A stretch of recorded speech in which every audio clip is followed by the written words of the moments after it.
जय हिंद साथियों, कैसे हैं आप सभी लोग। तो मैं आशा करता हूँ कि आप सभी लोग ठीक होंगे। तो जैसे कि हमारा कल का टॉपिक चल रहा था ड्रिल, उसका पार्ट नंबर 2 है आज। तो कल हमने पढ़ा था सावधान और विश्राम के पोजीशनों के बारे में। आज हम थोड़ा सा उससे आगे चलेंगे तो उसके बारे में भी जानेंगे कि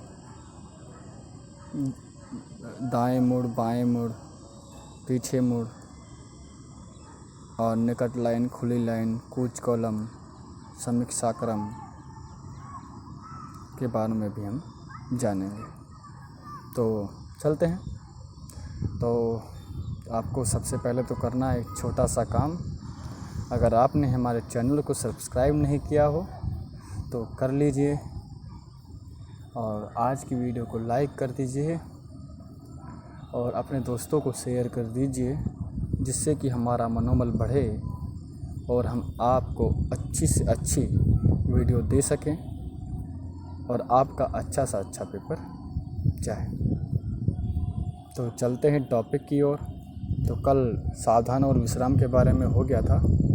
आज हम दाएं मुड़ की बात करेंगे। तो मैं बता दूं, दाएं मुड़ जो होता है वो सावधान मुद्रा से ही होता है। जब आप सावधान मुद्रा में होंगे तो जब ही दाएं मुड़ की कमांड दी जाएगी। इस पोजीशन में हम 90 degree right hand side turn करते हैं और जैसे कि मैंने लिख रखा है कि इस पोजीशन में सावधान मुद्रा से शुरू करते हैं और दाएं मुड़ पोजीशन 90 डिग्री मुड़ा जाता है और सावधान मुद्रा में इसकी वर्ड ऑफ कमांड दी जाती है। वर्ड ऑफ कमांड मिलते ही अपनी दाएं ओर 90 डिग्री मुड़ जाते हैं और अपना बायां पैर उठाकर दाहिने पैर से मिला देते हैं। तो अगर पेपर में आता है कि दाहिने मुड़ कैसे करते हैं तो आप लिख सकते हैं कि अब मैंने 3 पॉइंट ही लिखवाए हैं, लेकिन ये 3.5 या 6 पॉइंट के बराबर है। आप और आराम से भी लिख सकते हैं। फिर हम बात करते हैं बाएं मुड़ की। तो इस पोजीशन को भी सावधान मुद्रा से शुरू करते हैं और इसको भी 90 डिग्री टर्न किया जाता है। तो एक बात तो नोटिस करी होगी आपने कि दाएं मुड़ और बाएं मुड़ 90 डिग्री ही मुड़ा जाता है। बस फ़र्क क्या है, राइट और लेफ़्ट का। तो आप इसमें पढ़ लेना, मैंने लिख दिया है। सावधान मुद्रा की वर्ड कमांड सावधान में दी जाती है और 90 डिग्री पर टर्न किया जाता है दाहिने पैर को उठा के बाएं पैर से। इसमें क्या था, बाएं पैर को उठाकर दाहिने पैर से मिलाया जाता है, लेकिन इसमें दाहिने पैर को उठाकर बाएं पैर से मिलाया जाता है। आप ये छोटी छोटी बातों को ज़रूर ध्यान देना है। उसके बाद हम बात करते हैं पीछे मुड़ की। ये भी सावधान में शुरू करते हैं, लेकिन बाएं और दाएं सिर्फ 90 डिग्री ही टर्न करते हैं। लेकिन जो पीछे मुड़ है वो हम 180 डिग्री टर्न करते हैं और पूरा। आपको पता है एक सर्कल जो होता है तो वो 360 डिग्री का होता है, इसलिए हम हाफ़ मुड़ते हैं। टर्न अगर हम आपसे कहते हैं कि पीछे मुड़िए तो आप हाफ़ मुड़ेंगे। अगर दोबारा पूरा मुड़ जाते हैं तो आप फिर वहीं से वहीं पर आ जाएंगे जहाँ पर आप थे। तो सावधान मुद्रा में होती है और ये 108 डिग्री मुड़ा जाता है। और जब आप मुड़ते हैं तो बाएं पैर को उठाकर दाहिने पैर से मिलाते हैं, तो इसको पीछे मुड़ कहते हैं। तो मैंने आपको फ़ोटो इमेज से इसलिए नहीं समझाया है क्योंकि अगर आप पेपर में लिखेंगे तो आप प्रैक्टिकली लिखेंगे तो आपको पेपर में तो सिर्फ ऐसे ही लिखने पड़ेंगे पॉइंट वाइज, इसलिए मैंने आपको लिख के बताया है, इमेज नहीं दिया है। पेपर में देख लीजिए कैसे सवाल आते हैं। पेपर में आते हैं, अगर पेपर में आता है कि बाएं मुड़, दाहिने मुड़ और पीछे मुड़ के कितनी डिग्री मुड़ते हैं तो आप बता सकते हैं बाएं और दाएं और पीछे मुड़ 180 डिग्री ही मुड़ते हैं। तो आप हमारे चैनल को सब्सक्राइब कर दीजिए, लाइक कर दीजिए और शेयर कर दीजिए। फिर हम चलते हैं अपने आगे। तो चलते हैं आगे। अब आगे हम बात करेंगे अपने निकट लाइन, खुली लाइन और कूच कॉलम समीक्षा क्रम के बारे में। तो निकट लाइन कब चलते हैं मैं बता दूं।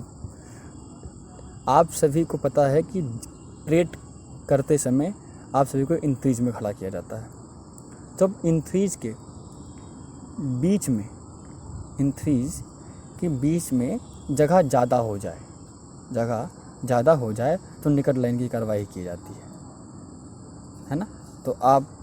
तो अगली लाइन आगे की तरफ, अगली लाइन पीछे की तरफ और पिछली लाइन आगे की तरफ मूव करती है, और बीच की लाइन नहीं हिलती है, तो फिर उसका जो गैप है वो कंप्लीट हो जाता है। उसके बाद हम बात करते हैं खुली लाइन के बारे में। बिल्कुल सेम, अब पता इन थ्रीज खड़ा हो तो खुली लाइन कब कहा जाता है? खुली लाइन जब बीच में जगह कम हो, उसमें जगह ज़्यादा हो तो निकल लाइन कहा जाता है, और जगह कम हो तो खुली लाइन कहा जाता है। तो अगली लाइन आगे और पिछली लाइन पीछे को मूव करती है। नोट देख लीजिए, निकल लाइन और खुली लाइन में बीच वाली लाइन का कोई भी हरकत नहीं होती है, कोई भी हरकत नहीं करता है बीच वाली लाइन में जो खड़ा होता है। पेपर में क्या आता है? पेपर में आता है निकट लाइन में अगली और पिछली लाइन में कितने कदम का फासला होता है? तो 3 कदम का। अगर पेपर में आता है खुली लाइन में अगली लाइन से पिछली लाइन का कितना फासला होता है? तो 5 कदम का होता है। तो आप ध्यान रखना पेपर में क्या आता है, 3 और 5 कदम का फासला, ये ज़रूर ध्यान रखना है। फिर बात करें कूच कॉलम। कूच कॉलम में जब बहुत सारी टुकड़ियाँ मतलब होता है कि बहुत सारी बटालियंस का, मतलब मान लीजिए आपका बटालियन वाइज कॉम्पिटिशन होता है, और वो कहते हैं कि आप एक लाइन में खड़े होकर कंपटीशन दीजिए। तो बहुत सारी टुकड़ियाँ जब वीआईपी के सामने कूच करती हैं, तो कूच मतलब होता है चलना, तो कूच कॉलम उसे ही कहते हैं। सलामी दी जाती है वीआईपी को, तो उसको कूच कॉलम कहते हैं। पेपर में बहुत इम्पोर्टेंट है, और ये हर साल पेपर में आता है कि कूच कॉलम किसे कहते हैं। फिर हम बात करते हैं समीक्षा क्रम। समीक्षा क्रम क्या होती है?